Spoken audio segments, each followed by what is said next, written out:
Bisiguro ang Police Regional Office 10 nga walay pulis nga nalambigit sa gingong pag-recycle sa illegal nga droga nga ilang nakumpiska aton sa ilang mga operasyon. Gani ang mga pulis ginapailaw matud pa sa random drug test matag semana. Ani ang report.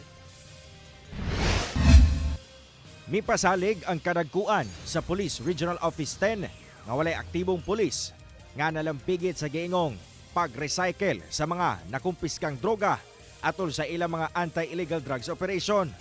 Sumala kang Police Brigadier General Jason De Guzman, Regional Director sa Pro-10, nga matag operasyon bisan pa sa police station level ilang ginamonitor kung aduna ba'y kakulian nga ginahimo ang ilang mga personahe. And in particular, every time na may drug accomplishment, nag-on board ako. I'm trying to check. I just want to make sure na tama at walang lalabas just like yung sinasabi ninyo. Alam natin before may mga, gone are the days may mga ninja cups na binebenta. Wala po tayo niyan dito.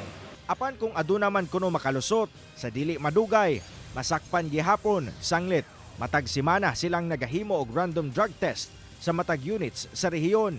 To include yung drug testing ng ating operatives, lahat po sila tinetest natin. Just to make sure we are all clean. Mahirap nag-ooperate ka, gumagamit ka pala. So, ganun po. Random yan. May biglaan kami. Ngayon may schedule, then uulitin namin yan after 1 week. Pasalig sa opisyal nga magpadayon ang ilang mga operasyon batok illegal nga droga ug walay pili ang ilang dakpon. Nanawagan sab siya sa publiko labi na sa mga adunay impormasyon sa mga pulis nga gahimo og illegal nga gilayong isumbong sa ilang opisina aron maberipika ang reklamo ug maaksyonan kini.